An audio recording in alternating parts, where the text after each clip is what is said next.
Okay, I'm going to talk a little bit about working overseas, right? A lot of times, if you don't have what they call location constraint. Location constraint means I'm married, I have a family, I can't move, or my parents won't let me move, etc., etc. So when you have location constraints, you can't consider working overseas already, right? But if you can, if you don't have that constraint and you can work overseas, what is it? Most important thing you must do? Like I taught you share with you in personal budgeting. The most important thing is what is your savings or profit. In the end, this is still the most important thing. Say for example, we just take Malaysia as an example. If you're earning 2,000 here, let us say you're 2,000, and you go overseas and you earn 4,000. This is overseas. This is local. Should you go?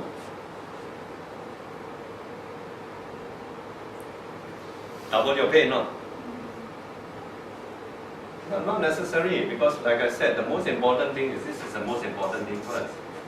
Because how about rent? Transport. You must deduct everything. And then you look at your savings. Right? So maybe out of 4,000 you're earning, you in the end only save $200. But even you work locally, you still save $200. Should you go overseas? Yeah, it's a no-brainer. You should not go. Right? So I always say that if you are working overseas, let's say for example, if you're working locally and you are expecting to have a saving of 10%, you should at least say, if I go work overseas, I must save at least 25%. Otherwise, what's the motivation to go, right? Okay, so if you save 25%, at least this will be 1,000. Right enough. So this 1,000 is 50% of this. Agreed? Right? So you know you can never save 1,000, right? So this is the only basis you should go overseas.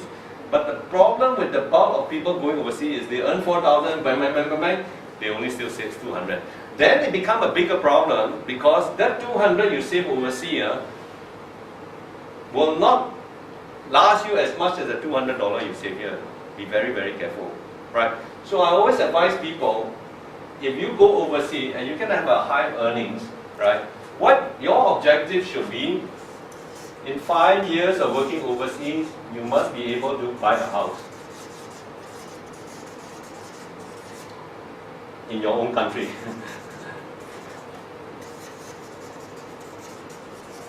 You understand? Say you save 1,000 times 12 is 12,000, times 5 is 60,000 already, right? Not quite enough in this example to buy a house, but it's still you can buy a low-cost house, of course, right? So the reason for thinking like that is very simple. If you don't, if you have a house, right, then you have an option now, because now that you have a house and this 2,000 budget, say you decided to after 5 years you don't want to work anymore, can you still take the $2,000 job back? Yes. You know why? Because your biggest expense, which is housing, will become zero because you own the house now. So what will happen to your savings? More than likely reach close to 1,000 already. You understand how you must calculate? Make sense? That means that time frame must allow you to buy a house without a loan. Right? Then you have two options. You have another option. One is you live in that house and you earn a salary, you save more.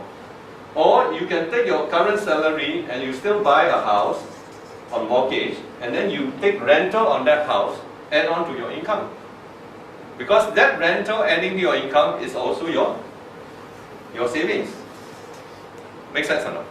So this is how I would, from a financial perspective, how I would advise young people or people who want to go work overseas. Question is, should you start your own business or should you work for an organization?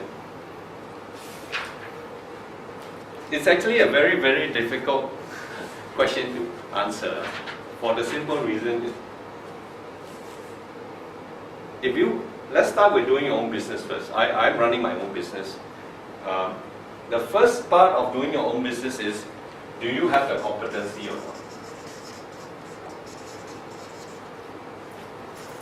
And look for a new business that you know can be successful. Right? Now this is very difficult because, even as we talk, somebody like Senyi, he worked for somebody else to learn the trade he is in today. And after he learned the trade, then he decided to jump into the business. Right? I'm talking about somebody straight out of school. Straight out of school has a lot of success in the world. You have Bill Gates, you have Zuckerberg, right? Now Facebook, many. But it so happened that they are, especially in America, in the IT field, they can start something, try, and a lot of people have venture capital are very mature there, so they can come throw money at you, and then you need the money to grow bigger. But in Asia, it's much more difficult. We don't really, there's some venture capital set up, but it is much more difficult, number one, to set it up, and number two, our market is much smaller. Say Malaysia, what is our population?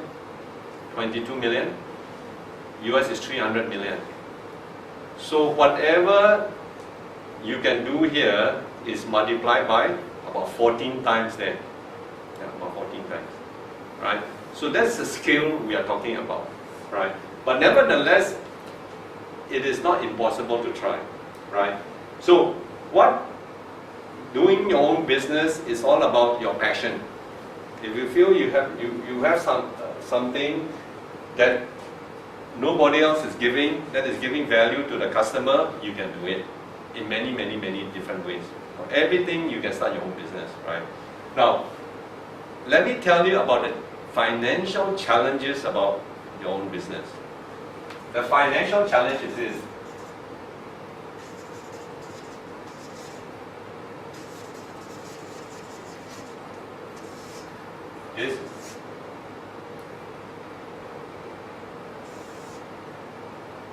You get paid last.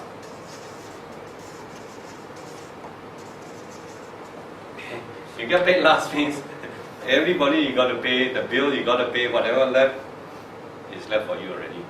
So even more challenging, you heard about Bill Gates, right? Do you know where, when he's on an assignment, on a job, you know where he was sleeping? Can you guess? He was sleeping on his desk. Okay? When they were starting, you go and read about him, he sleeps on his desk. Steve Jobs is starting the business in his home with Steve Wozniak, right? So they are living home, the home was the office, etc. But when Bill Gates started, he was doing a job, I think, somewhat for IBM, and then they were sleeping in the office. So what I mean to say is you get paid last. So the question here on getting paid is, can you stomach it now? Okay? This is the most important challenge because you got to give up everything. Because otherwise, there will be no business, right?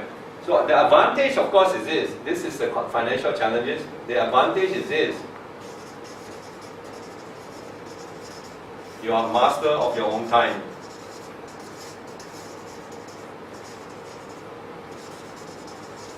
Right? You can do whatever you want, but you must be very disciplined. Because when you use your own time in the wrong way, it becomes non-productive and you will fail. Right?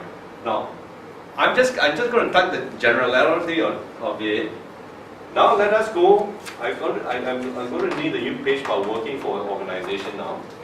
If you have a location constraint, very difficult. You can only find the job within the area you are living in.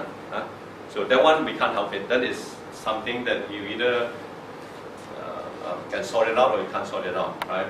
Now, after the location constraint, you must look at it. What is it you're looking for?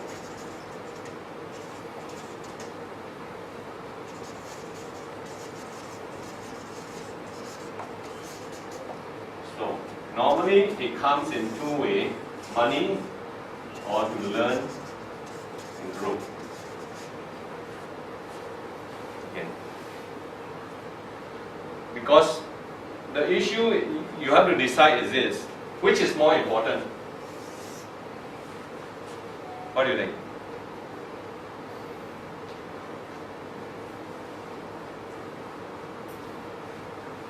Which is more important? For short-term, money is important, but for long-term, learn and grow is important. Same thing with, just now I'm talking about budgeting. This is your profit. You understand? Why I say this is your profit is, if you learn and grow, you can go anywhere else, you will always get a higher pay, right? But if you keep doing the same job and you don't learn and grow, let's say you're earning 1,000 today, you don't learn and you don't grow. In 10 years' time, how much you think is your worth? In 10 years' time.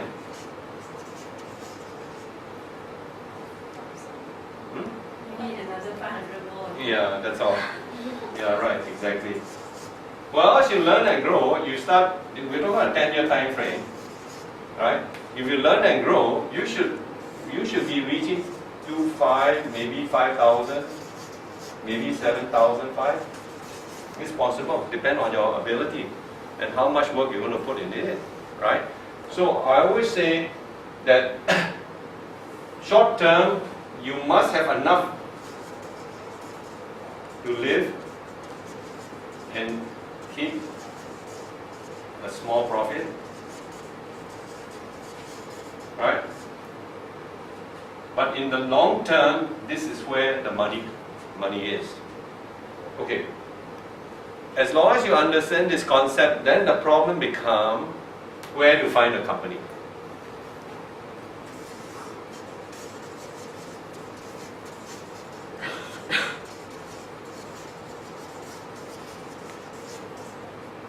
This is a big challenge. Okay. The issue is very simple. We just have a lady who joined us in Penang, Hanggu. She was in what was she handling? Sales, I think. I can't remember what she HR. So she was working for another hotel company for 2 years. So I said, why did you join? She said, I was there 2 years. I learned nothing. You understand? Okay. At least she's smart enough to run after 2 years to say that they didn't learn anything. But it's very, very difficult because, especially, I would say, in respect of our companies in this country, right? A lot of the company don't have a proper way of teaching people or engaging the people, right? And even if you have location constraint, let me put it this way. I'm talking in general, Malaysia, for example. Now I'm talking to all of you in Klang. Do you think there are many companies in Klang, Port Klang, that you can learn and grow? They all shake your head. Chances are, it's an anomaly.